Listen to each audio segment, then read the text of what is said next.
We now go ahead to understand what meiosis is. So meiosis is occurred in two sequential cell cycle जिसमें दो karyokinesis, दो cytokinesis और एक बार DNA replicate होता है. यानी there are two nuclear division but DNA replication is only occurring once. In this case, the amount of DNA content reduces to half, because of which it is also called as reduction division. जिस प्रकार से हमने mitosis को equational division कहा था, उसी प्रकार से मियोसिस को हम रिडक्शन डिवीजन कहते हैं, बिकॉज जनरली यहाँ पे नंबर ऑफ क्रोमोसोम्स हाफ हो जाते हैं, यानी 2n से हो जाएंगे n. अगर मेरे पास 4 क्रोमोसोम्स है तो वो हो जाएंगे 2, 10 होंगे तो वो हो जाएंगे 5, कुछ इस प्रकार से बेटा. Are we clear? Let's try to figure out कि ये एग्जैक्टली होता कैसे. अब इसमें इंटरफेस जो है वो एक ही बार आएगा, बट जो एम फेस है वो दो बार ही होगा बैक टू बैक. तो सबसे पहला एम फेस को हम मियोसिस 1 कंसिडर करते हैं, जो एक रिडक्शनल डिवीजन होता है. कंफ्यूजन ना हो इसलिए मियोसिस 1 के प्रोफेस, मेटाफेस, एनाफेस, टेलोफेस को हम prophase 1, prophase 1, anaphase 1, telophase 1 and metaphase 1 कहते हैं. Prophase 1 is further divided into leptotin, zygotin, pachytin, diplotin, and dikinesis, which can also be memorized as Lata, Zara, Pani, दे दे. ठीक है, लता जरा पानी दे दे. This observation is based on the chromosomal behavior. ठीक है, this is based on the chromosomal behavior. सबसे पहले जब हम लेप्टोटीन स्टेज का बात करते हैं, यहाँ पे जो क्रोमैटिन मटेरियल होता है वो धीरे धीरे कंडेंस होना शुरू हो जाता है.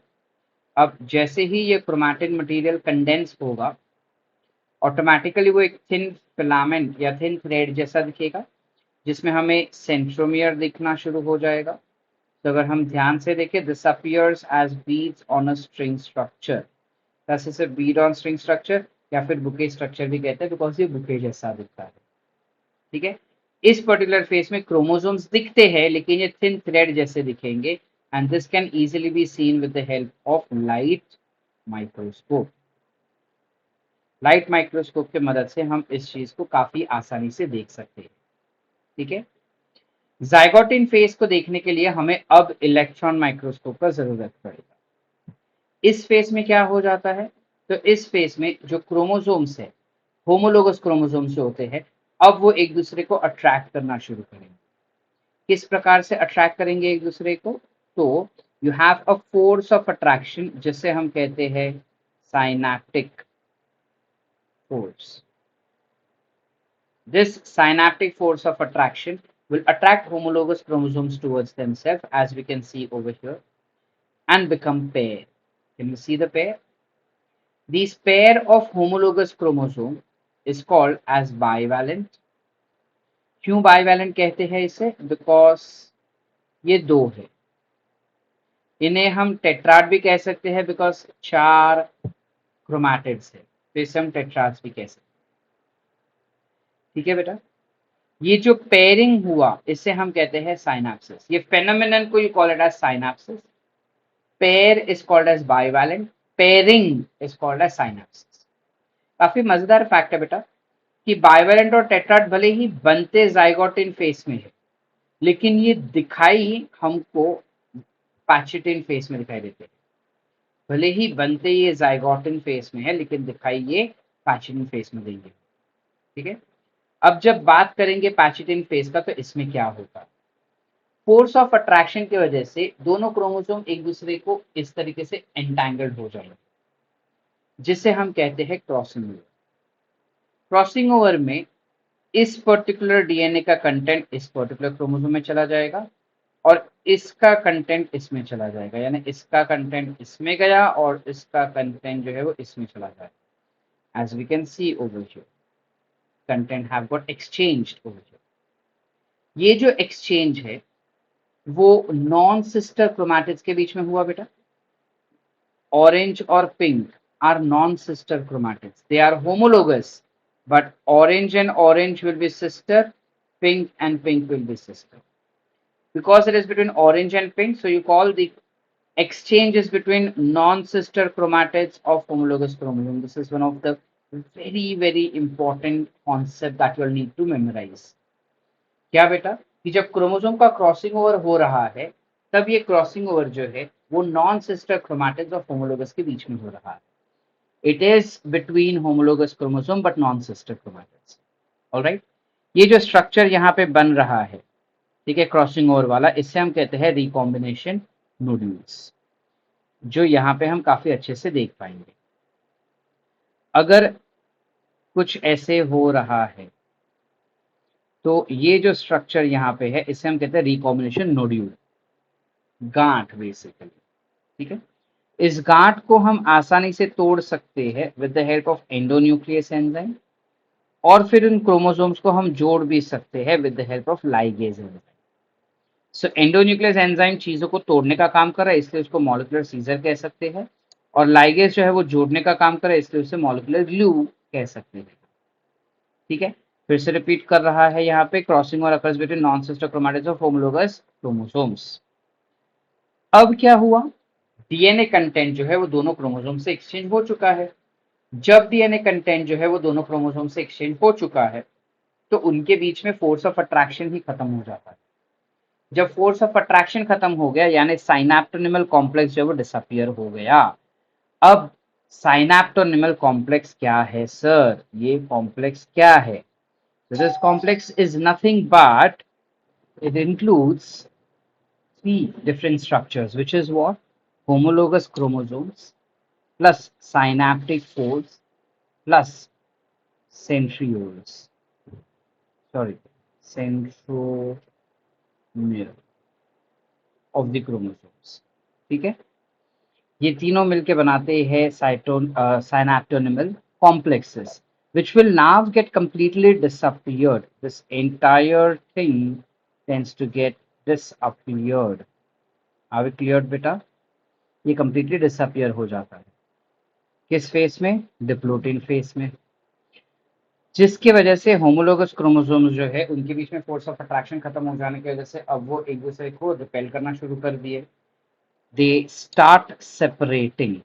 Remember, when we say separation of chromosome happens, that means they have just started getting separated. So entire chromosome will get separated except for the chiasmata. What is chiasmata? It is the site of contact or site of crossing over. Either you call it as site of contact or it is site of crossing over. I hope the concept is clear बेटा. जो basically chromosome को x shape में बना के देता है, यानी chromosome जो है वो कुछ ऐसा दिखाई देगा. तो ये जो कॉन्टैक्ट वाला फेस है इसे हम कहते हैं chiasmata. Can also be called as recombination nodules. Generally जो वर्टिब्रेट सेल्स का जो oocytes होता है वो काफी महीनों से लेके काफी सालों तक डिप्लोटिन फेस में ही अटका रहता है, जिसके वजह से हमें लैम्प ब्रश क्रोमोसोम्स का अपीयरेंस देखने मिलेगा. ठीक है, इस कारणवश we get to see lamp brush chromosomes. Lastly we have something called as diakinesis, जहां पे कंप्लीट टर्मिनलाइजेशन हो जाता है कायस्माटा का और सेल जो है वो मेटाफेज में एंटर होना शुरू कर देगा. जब हम कह रहे हैं कि वो कंप्लीट टर्मिनलाइजेशन हो रहा है यानी जहां पे क्रोमोसोम्स कुछ ऐसे थे, अब ये कायस्माटा कंप्लीटली टर्मिनल एंड पे आ चुका है. As we can see here it has come to terminal ends. This is called as terminalization of chiasmata.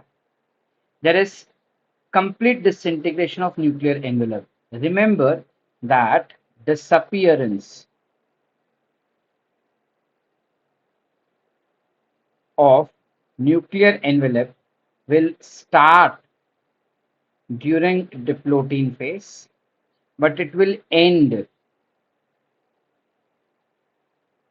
during dikinesis. Along with that, यहाँ पे centrioles will move to opposite poles. यहाँ पे these centrioles which have moved to opposite poles will start the synthesis of spindle fibers. ठीक है, it will start the synthesis of spindle fibers. ठीक है बेटा, duplicated chromosome have already moved to the opposite pole and started synthesis of spindle fibers. Nuclear endoplasmic reticulum, Golgi bodies and nucleolus have also got disappeared. अब आता है metaphase 1 की बारी। यहाँ का मेटाफेज काफी ज्यादा इंटरेस्टिंग होता है। आइडियली देखने जाएंगे तो चीजें सारी वही होती है जो हमने माइटोसिस में देखी, पर थोड़ा अलग। यहाँ पे जो क्रोमोसोम्स होते हैं वो कुछ इस प्रकार से बाजू बाजू में अरेंज रहेंगे। Instead of getting aligned in one single metaphasic plate, you will have two metaphasic plate form, जिस कारणवश जो क्रोमोसोमल फाइबर्स थे यानी स्पिंडल फाइबर्स जो क्रोमोसोम्स को काइनेटोकोर पे अटैच करते हैं वो केवल एक ही साइड से अटैच हो पाते हैं, कुछ इस प्रकार से। तो अगर हम ह्यूमन सेल्स के बारे में बात करें बेटा, तो हमें यहाँ पर 23 क्रोमोसोम्स मिलेंगे, यहाँ पे 23 क्रोमोसोम्स। तो जहां पे हमारे पास 46 के 46 एक ही लाइन में होने चाहिए थे, मतलब ऑल 46 माइटोसिस के दौरान एक ही लाइन में होने चाहिए थे, यहाँ पे वो डिवाइड हो गए दो में, जिस वजह से जहां पे नॉर्मल मेटाफेज में 92 क्रोमोसोमल फाइबर्स होने चाहिए थे, अब यहाँ पे हो रहे हैं सिर्फ और सिर्फ 46। I hope the concept is clear बेटा। Coming to the next phase which is anaphase 1। Anaphase 1 में क्या हो रहा है? The homologous chromosome will move to the opposite pole instead of sister chromatids। यानी कि जनरली क्या हो रहा था कि अगर पप्पा का क्रोमोसोम है और हमारे पास, अरे यार, पप्पा का क्रोमोसोम है और हमारे पास मम्मी का भी क्रोमोसोम है, तो पप्पा का जो क्रोमोसोम्स रहेगा उसमें का स्प्लिट होके एक एक सेल में जाएगा, मम्मा का क्रोमोसोम जो है उसमें से स्प्लिट होके एक एक सेल में जाएगा। ये था हमारा माइटोसिस, जिस वजह से दोनों के दोनों सेल यानी सारे सेल्स में हमारे पास सारा सब कुछ देखने मिल रहा था, बट अब पूरा पासा ही पलट गया। अब क्या हो रहा है बेटा? इंस्टेड ऑफ पप्पा का गेटिंग स्प्लिटेड इनटू टू, पूरा का पूरा पप्पा का क्रोमोसोम जो है वो एक सेल में चला गया, मम्मा का क्रोमोसोम जो है वो पूरा का पूरा एक सेल में चला गया। पापा का क्रोमोसोम एक सेल में, मम्मा का क्रोमोसोम एक सेल में। मम्मा और पापा का दोनों होना चाहिए था, यहाँ पे एक ही जा रहा है, जिस वजह से we say that the number of chromosome reduces from 2n to n because of anaphase 1। Because of anaphase 1, anaphase 1 में होता नहीं है, it is because of anaphase 1। अब यहाँ पे एग्जैक्टली हो क्या रहा है? ये जो होमोलोगस क्रोमोसोम सेपरेट हुए हैं, इस पर्टिकुलर फेज को हम कहते हैं disjunction. We call it as disjunction. ये स्पेलिंग मिस्टेक है, it is DIS, disjunction. Right बेटा? telophase will be exactly same as that we spoke for mitosis. The only difference is वहां पे जो टेट्राड्स थे, मतलब कुछ ऐसा था, I'll do again, कुछ ऐसा था, टेट्राड्स थे। अब यही टेट्राड्स जो स्प्लिट हो गए हैं और 4 के जगह पे एक सेल में दो दो ही जा रहा है, तो इसे हम क्या कहेंगे? Dyads of cell. We call it as dyads of cells. ठीक है। नाउ इन दिस केस जब डायाड्स ऑफ सेल्स और टेलोफेज हो चुका है, the number of chromosomes still remains same within the cells. They have not reduced or they have not even increased. इसके बाद जब माइटोसिस हो जाता है, सॉरी साइटोकाइनेसिस होगा, तब वो एक सेल जो है वो दो में डिवाइड हो जाएगी। ठीक है। Now we do not, they have not explained us much further, हम कर देते हैं। क्या हो रहा है यहाँ पे? ये हमारा सेल है, इस सेल के अंदर फिलहाल वी हैव मम्मा का, I'll just reduce this and make it a little bit more smaller. You have mama ka, and then you have papa ka chromosome that has gone, which is both of them are N and N type of cells, right? Originally हमने start कैसे किया था? तो originally हमने start किया था एक मम्मा का और एक पापा का, कुछ इस प्रकार से। फिर ये चीज जो है वो आगे गई and it went to something called as S phase, where you have मम्मा का getting doubled and you had पापा का क्रोमोसोम गेटिंग डबल्ड। फिर बाद में it has gone to meiosis 1, it completed its meiosis 1, and this is how it happened. So 2n cell what we had, from 2n cell it became n type of cell. यहाँ तक clear है बेटा? अब prophase 1 में क्या हो जाएगा? ये हमारा हो गया साइटोकाइनेसिस 1, इसके बाद ये जाएगा प्रोफेज 1 में, ठीक है? It will go to prophase 1। Here let's say it has gone to prophase 1. ज्यादा कुछ डिफरेंस नहीं रहेगा, वो कंडेंस का कंडेंस ही रहेगा, ठीक है? अब कभी कभार क्या होता है बेटा, समटाइम्स व्हाट हैपेंस इज कि जब सेल मियोसिस 1 से मियोसिस 2 की तरफ दौड़ रहा है, जब सेल मियोसिस 1 से मियोसिस 2 की तरफ जा रहा है, तब कुछ न्यूट्रिएंट्स खत्म हो जाते हैं। जब कुछ न्यूट्रिएंट्स खत्म हो गए तो उनको रीसिंथेसाइज करने पड़ेंगे। अब सेल जो है वो पीछे की तरफ जा नहीं सकता और आगे की तरफ भी नहीं जा पा रहा है, बिकॉज न्यूट्रिएंट्स खत्म हो चुके हैं। तो यहाँ पे सेल थोड़ी देर पॉज लेता है और पॉज लेके थोड़ा सा डीएनए खोल देगा, फटाफट वो जो न्यूट्रिएंट्स चाहिए थे उनको बनाएगा एंड फिर से वो एंटर करेगा प्रोफेज 2 में। अब जब वो प्रोफेज 2 में एंटर कर रहा है तो फिर से कंडेंसेशन हो जाएगा। समझ पाए बेटा? तो जो दो मियोसिस 1 और 2 के स्टार्ट, मियोसिस 1 के एंड और मियोसिस 2 के स्टार्ट के बीच में उन्होंने स्पेस लिया, गैप लिया, जहां पे सेल इनएक्टिव है, उस फेज को हम कहते हैं इंटरकाइनेसिस। उस फेज को हम क्या कहेंगे बेटा? Interkinesis. So we can say that after cytokinesis you can have interkinesis phase, which can be seen over here. It is not necessary that every cell will undergo interkinesis. कुछ कुछ sales ही interkinesis करते हैं। तो हम कह सकते हैं कि जो सेल इंटरकाइनेसिस किया सिर्फ वही सेल प्रोफेज 2 में जाएगा, बाकी के सेल्स जो है वो डायरेक्टली आगे बढ़ सकते हैं and they can go directly to metaphase 2, wherein the chromosomes will again have aligned at the center. You will have centromeres, which will be responsible for synthesis of chromatin fibers. ये आगे centre पे यहाँ पे chromatin fibres बने हैं, spindle fibres बने हैं, spindle fibres attach हो गए। अब वो आगे जा रहा है इनटू एनाफेज 2। एनाफेज 2 में क्या हो जाएगा बेटा? जो सिस्टर क्रोमैटिड्स है, अब वो सिस्टर क्रोमैटिड्स सेपरेट हो गए हैं। ये हो गए sister chromatids separate, exactly mitosis की प्रकार से, ठीक है? और अल्टीमेटली अब वो जा रहा है टीलोफेज 2 में।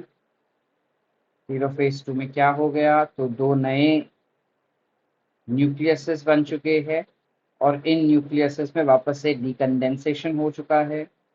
as we can see there is decondensation and ultimately that will lead to something called as cytokinesis. So cytokinesis में अब we will have what? 4 cells formed.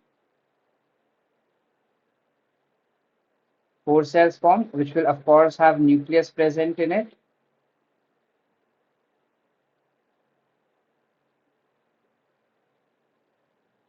जिसमें एक में सिर्फ पप्पा का और किसी किसी में सिर्फ मम्मा का क्रोमोसोम्स करा है।